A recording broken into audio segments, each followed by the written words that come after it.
Good morning. I'm Dr. Lee Austin, and I'm happy to have you join us. We're going to talk about the transitions that your child will go through as they move through the school system.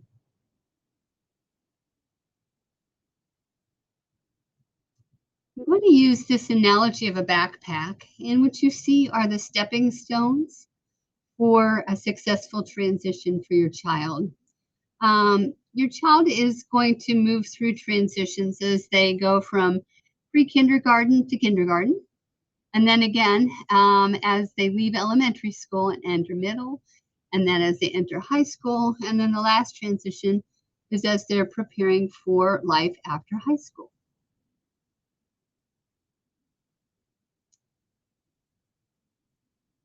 From the very beginning, your child has the ability to join us in preschool. And there are two ways to do that. The first is through voluntary pre-K. Any child can participate in that, whether they have a disability or not. And the other is through our preschool for students with disabilities. And the way that that takes place is that your child would, you would contact the preschool diagnostic intervention services team, and you would ask for an appointment and submit a packet of information. An evaluation would take place, and then a meeting would be held to determine if your child is eligible. And if your child is, then they're going to identify a school for your child to attend. And then it will be up to you to go ahead and enroll your child at the school.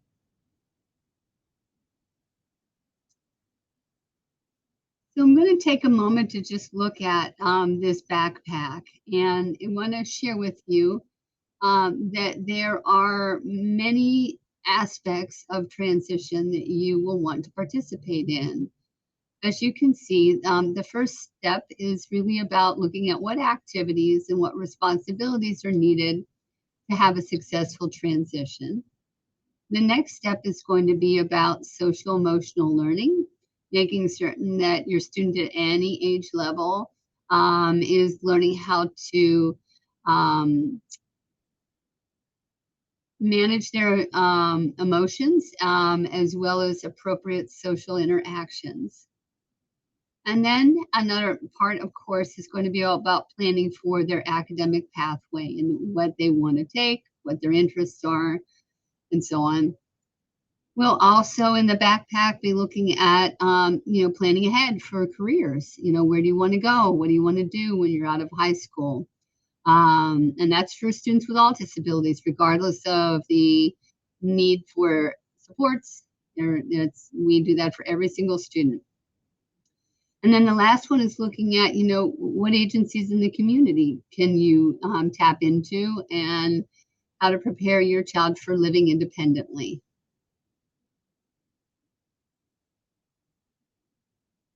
The first part of the backpack has to do with these activities and responsibilities I mentioned. And so what you can see here is that I really want to stress this, you will want to attend your student's IEP meeting, really regardless of how old they are. I know as they get older, they may not want you to participate, but it is very, very valuable to stay connected throughout the years with your student's IEP meeting because so much important information is included within that IEP, and you want to make sure that it's all addressed for your student.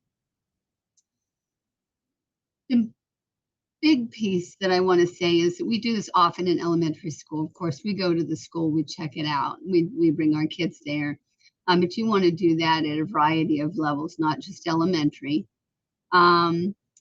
You want to look at the school's website just to see more about it. Have your student with you to look at that. And then any orientation activities, of course, it's valuable to participate. You do see here that it's important. You're going to have a transition meeting as your child leaves 5th grade, headed into 6th. They're going to have a meeting before that takes place. And the goals for middle school are going to be written then. So that's why it's so important to attend that meeting and be certain that your goals, accommodations, any skills, skill levels, all of that is discussed so that it makes it for a smoother transition. And then lastly on here, what you can see is you really want to be able to talk about what does it take for my child to be supported in a general education classroom.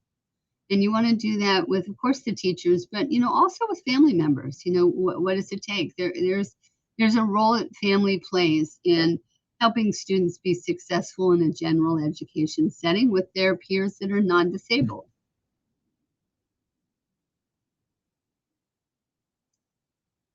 One really key critical aspect of this is to help our students grow in their ability to respond appropriately in social interactions, as well as to manage their emotions.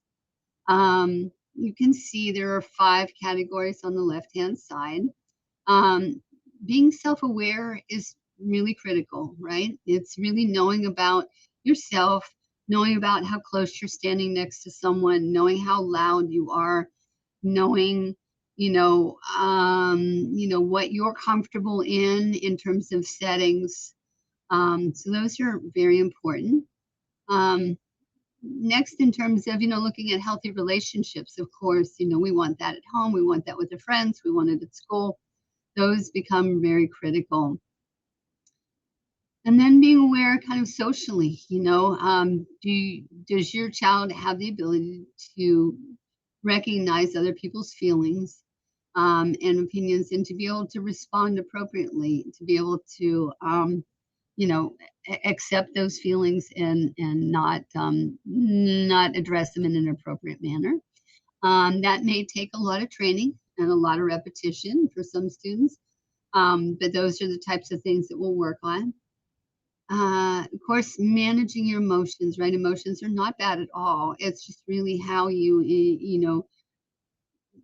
show those emotions in various settings, right? So, of course, at home, you're going to get the most emotions. And as you get out into, a school setting, and then in the business place, of course, that varies on what's appropriate.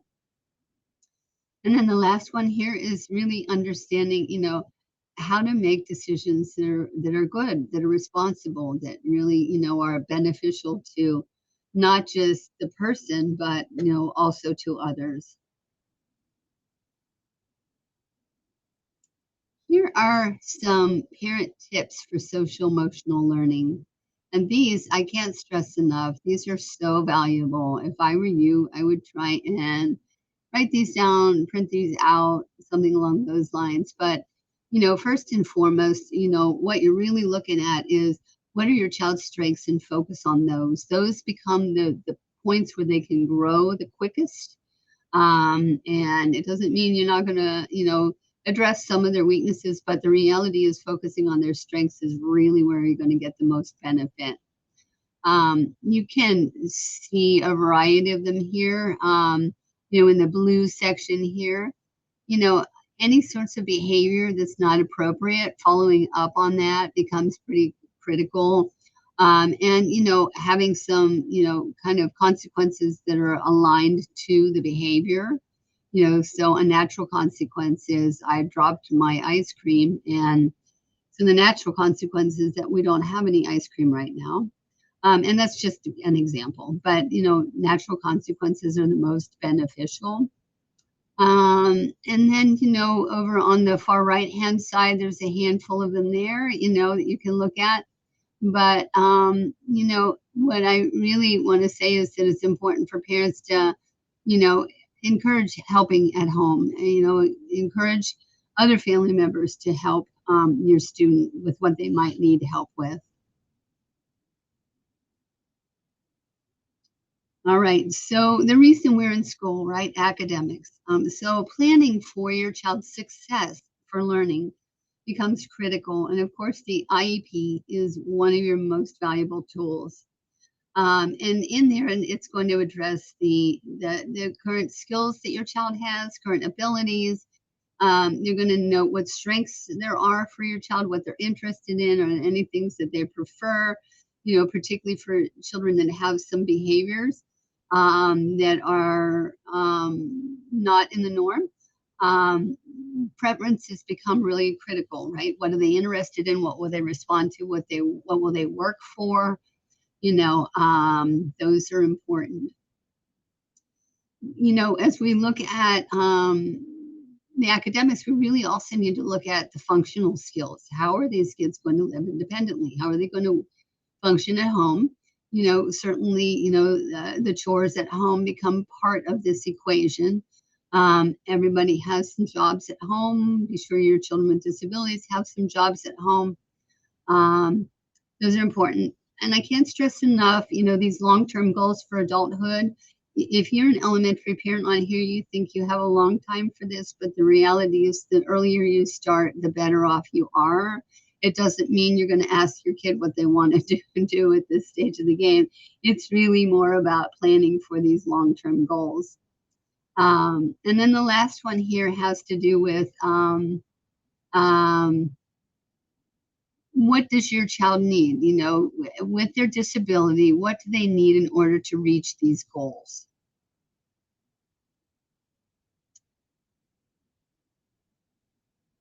So there are a couple questions, and I'm going to add some more as we move along here, but these are for all grade levels. These questions become critical, right? What does it take for my child to be successful in a gen ed classroom? I know there'll be some students with disabilities who will be in a classroom with peers who are all disabled. But as much as possible, you want to be able to have your child in a gen ed setting. And so if that means going out for electives, what does it take, for them to be successful, not just in their learning, but in their behaviors and socially? Those become important. And then the next question that you really want to consider is, if we're going to move into gen ed, or if we're going to move from elementary to middle, what support's needed? And how do we move, them so that they can gain access to this support?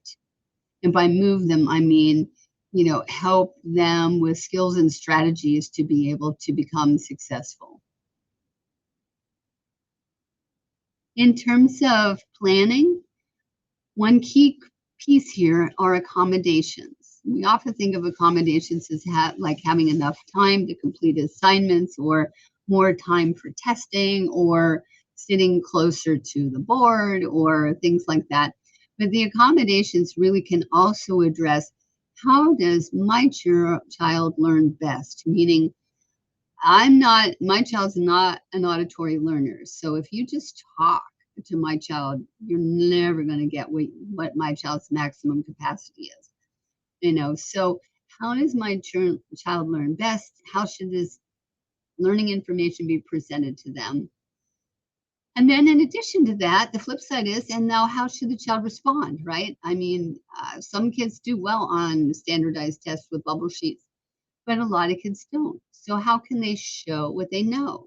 They might have to present it. They might have to do a project where you can see their progress. They might have to, be able to say it out loud, as opposed to write it. There's a variety of ways in which that responding and presenting can take place. And then you also want to address, the setting, right? Some kids do better in small groups, some do better in larger groups, some have to have a lot of quiet, some have issues with lighting. What is that setting like, right? And then the last one, of course, is scheduling. And so, you may know that your child has a better ability to focus at certain hours of the day, and those would be wise to have scheduled those important core classes of language arts, or math, or science, or history, and be able to have those scheduled at times that are most beneficial for them. As they get older, that scheduling might shift to part of the day they're off-site working. There's a variety of reasons why you want to look at the schedule also, and you're going to do that hand in hand with whoever at the school is doing the scheduling. Might be the guidance counselor, might be an assistant principal. It varies. So you'll want to stay connected with the school. All right. So when we look at the career education and planning, first I'm going to start off with elementary school. And so this career is all about awareness, right? Raising awareness. Look at, when you walk into a store, what are people doing in the store? When you walk in a grocery store, who's doing what, right? There's there's people obviously at the cashier, there's people that are stocking, there's managers, there's food prep, there's the butcher. I mean, there's a variety of them. And so you're raising awareness of that. That's what this is really doing. This is just starting the ball rolling. Of course, we know kids at this age have always got some giant goal, right? I want to be a basketball star. I want to be a movie star. I want to be a doctor. All of those can lead to something along their line of interest, but that's the early stages. When we shift to middle school, now we're really looking at the exploration component of it. Exploring what does that look like? There is a valuable online article about how to support kids as they're moving from elementary to middle school, particularly students with disabilities. And, what can you do to make that successful? It is extremely valuable. I would highly recommend that you launch this when you have access to this on your own, but it is very valuable.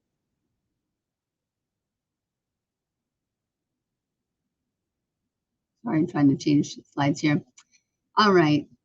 So one more aspect that's important is really looking at in the community, what agencies are there and how do I get ready for living independently?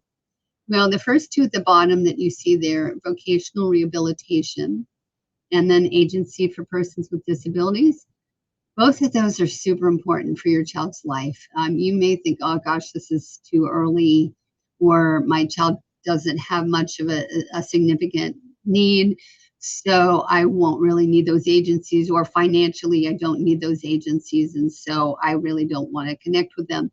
But I want to say to you that it is really in your best interest to connect with both those agencies, because they will be able to share with you what they have available, as your child is currently aged and then as they get older in their age.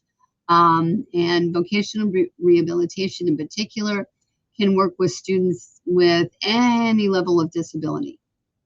So there's no reason to discount it because they really have some valuable programs. One of them is a youth program, meaning kids that are 14 and older. They'll do a lot of kind of job readiness training for them. They will help them with internships, with paid internships. There's a lot of really valuable things there. A paid internship is really amazing. If they say the kid is really interested in working in athletics and wants to do an internship at, say, the Orlando Magic, and then they're there and they realize like, wow, okay, they put me back in the back and I never get to see the game at all. And I don't have anything I'm really doing that I want to do. So I want to try something different. Well, they will help them find their next paid employment. It's really, really remarkable. And they get paid the wage that everybody would get paid if they were working. So it's a valuable thing. Vocational rehabilitation has got the funding that pays, so the businesses don't have to pay, which opens up the doors for internships. So super valuable. That agency for persons with disability, let me just stress this, stress this, stress this. Please, every parent, sign up for this. You have no idea what your child will need when your child is 25 or 30 or 35. And the list is long to get in. And so this is the reason why you want to sign up. And I know you might not need it financially, but there may be some things that change in your life, or your child may be independent at 35 and then need it. It's just extremely hard to get in. So I can't stress enough. Please just go ahead and sign up for it now. You're not committing to anything other than getting in the door. That's all you're doing.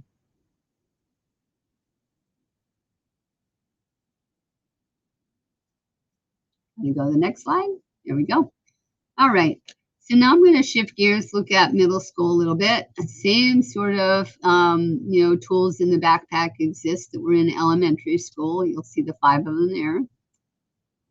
And so when I look at, ways to help with a positive transition, what you really want is you want to be sure that you're attending the IEP meetings. I can't stress that one enough. And the kids get older and they might not want you to. Ideally, they go. They may not want to, but ideally, it's teaching them to speak up for themselves. It's teaching them to say, hey, listen, I respond better. If you don't yell at me across the room my name 3 times and embarrass me and everybody, I will actually do better if you come to my desk and just tap my desk and I will refocus. That's just an example. But, that's the reason why it's beneficial for your student to stay involved in these IEP meetings too. Again, you want to see the school, look at their websites, go to their orientation activities. The last one there I've highlighted, this is in earnest in middle school. You are going to start talking about which diploma pathway your child is going to go on. And in fact, this has to take place in middle school by statute. So this is where it begins. I mentioned the social emotional learning. There is a tool called I'm Determined. I would strongly recommend you open this link up. A super valuable pieces of information here, but it's really helping kids with self-determination, right? How do I speak up for myself appropriately? How do I, work towards what I want appropriately? How do I manage any emotions that may be inappropriate?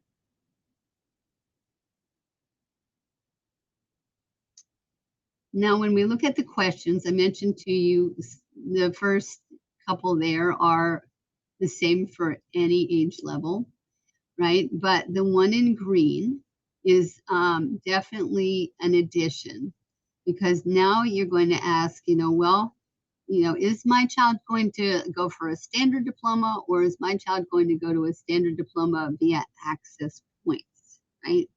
Big difference between the two. And then what impact is that going to have on my child if we pick one over the other? What does this mean in terms of my child's future? Every single child has got a positive future ahead of them. There isn't that. It's really more about recognizing what limitations there are if you select the access points method and what requirements there are if you stick to the standard diploma, and can your child meet those requirements? So that's super important.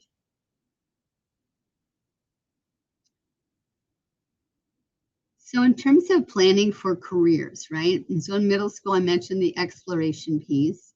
Well, what happens here is the kids start to take career interest surveys, and then they'll participate. They'll actually go with a job coach or a teacher out to some area businesses, and they'll start really becoming more aware of, what are the variety of jobs? What do those people do? Do they work inside or outside? Do they work, do they have 24-hour shifts or are they just a 9 to 5 type of position? Those sorts of things. And then when we move into high school, this is where we really in earnest start getting some significant experience with careers, jobs in the field, right? So career experience is where they are going to learn about careers. They're going to do some job shadowing. They might do some, visiting various businesses. They will participate in on-campus job training as well as off-campus job training, meaning at businesses. They'll go for 2 class periods, several days a week, where they will be learning some job skills. We have 65 business partners all over the county who partnered with us, and our kids go along with a job coach or a teacher to those businesses and literally get job training. They're doing the real job alongside all the other staff. The other piece is, and I want to stress this, there's career placement opportunities, right? And career placement is an actual course, as is career experience. And career placement is really saying, okay, I'm a student who has a job. I'm getting paid, and I can actually get an elective credit for that. So you have to work a certain number of hours in order to be able to get that credit. And there is a course that's associated with it, but it does not mean that you lose your elective courses. This career placement course, I have itinerant teachers. They meet with the students once a week for 15 minutes. They pull them out of an elective. And so it's one where that conversation is focusing on any of the coursework they weren't able to do independently on their Canvas course, as well as looking at, how are they doing on their job? Are they having any, conflicts with their boss or with staff? Do they want to ask for a position that's higher level? How do they do that? Do they want to change jobs? That's everything that goes on in those classes. So that career placement is super important. Now, I know some families will have, a family member who has a business and they're going to go ahead and hire a child and pay them cash, not through their payroll. It's fabulous to have that opportunity, and that's very important for them in terms of learning job skills. It would not qualify for earning the credit because the credit has got to be paid employment through an employer that collects taxes and so on. All right, so now I'm going to shift gears. Now we're looking at what happens as your child's getting ready to leave school, right? All these things still take place, but suddenly career ed and community involvement, independent living become way more important. Okay, so here is where you're going to have the opportunity to talk about diploma deferment, right? So, is your child interested and eligible in deferring their diploma? This takes place through an IEP meeting. It's a decision that's made by a team. They have to meet criteria in order to be eligible to defer. But here are the 5 ways that you can defer. You see the options listed here. The first 4 have to do with students who are on a standard diploma pathway, who are capable of either working on accelerated course credit. That means, getting a lot of courses under your belt before you leave that might count towards college. It's collegiate high school programs, of which we have a couple of them. Students are working on gaining an industry certification that's actually going to lead to some college credit. Or the last one is having to do with obtaining a scholarship designation on their diploma. Now, the very last one, that structured work study, that can take place for every single student with a disability, regardless of what diploma pathway they're on. That structured work study can take place on a high school campus, or it can take place at a couple of our other schools, such as the ESC Transition School or Magnolia Bridges program. And that structured work study is essentially, I'm learning job skills on the job. And in those, there is a teacher and a job coach that are participating with that. And they are, working in businesses, unpaid, but working in businesses to gain whatever skills they are. It might be the soft skills. It might be the skills of having your child accept redirection appropriately. It might be having your child recognize when they're too close to a person, when they have personal hygiene that is not appropriate for the workplace, such as they don't use deodorant, they don't brush their teeth, they don't wash their hair, they pick their nose, any number of things. And so, those are some of the reasons why a structured work study might take place for a student who's on a true standard diploma pathway, who's met all our criteria to graduate, but is really not ready to, say, go to a school, either college or a trade school, or ready to go to work and keep their job. It's one thing to get the job, it's another one to keep the job, right? So those are the things that we worked in a structured work study. If you want more information about diploma deferment, I I've included a link here that you can go to that has far more details. This is all in Florida state statute. This is all spelled out there, but we've got, guidance for you on how and when you can do that. But in earnest, you really want to start talking about diploma deferment in high school. Some kids might say, no, I don't want to do that. But the reality is that deferment should not look like high school at all. They should not be taking any core content classes. They've already done that. They've already met the requirements to graduate. So really what they're doing is they're working on skills that will either, give them a leg up in college or will set them on a path to be successful in their careers.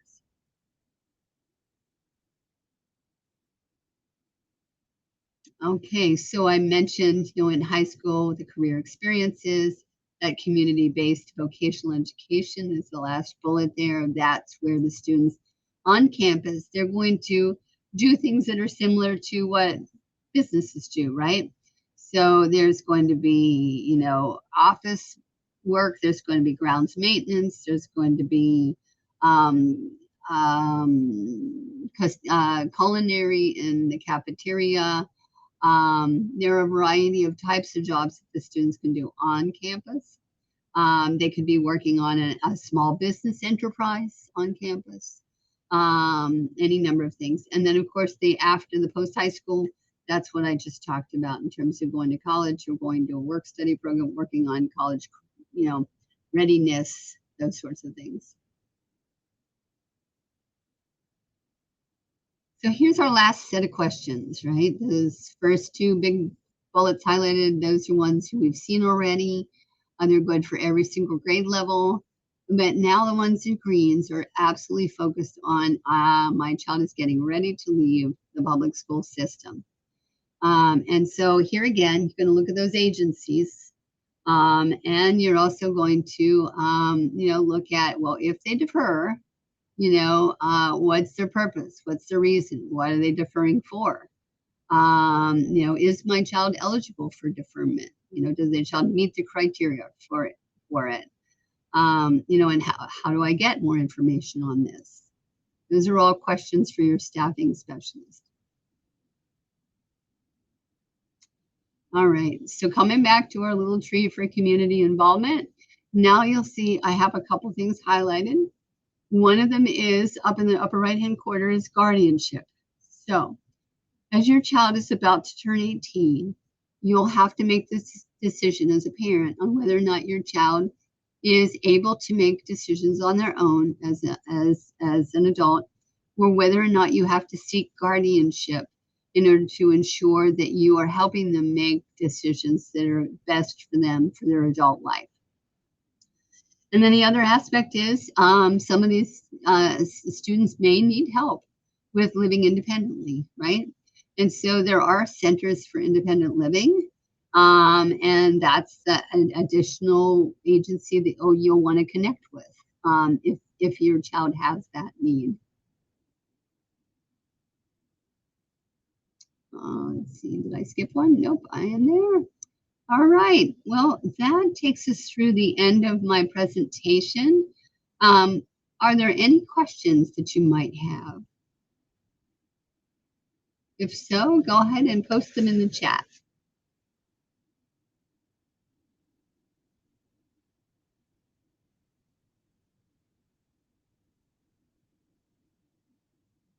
If you don't have any questions, I absolutely appreciate you coming. I'm grateful for your interest and care and concern for your child. We need parents to be involved. The best outcomes are when parents are involved. So I definitely appreciate you. And if you don't have any feedback and you want to sign off and join another, feel free. And I'll stay on for a few minutes to see if anybody has some questions. Otherwise, I hope you have a wonderful afternoon.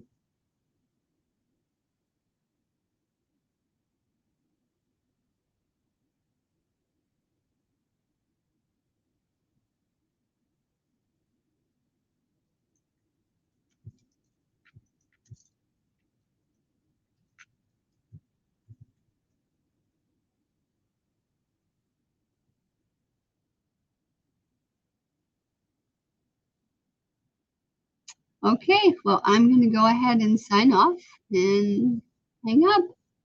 Thank you, Angelina. I appreciate it. That's the end.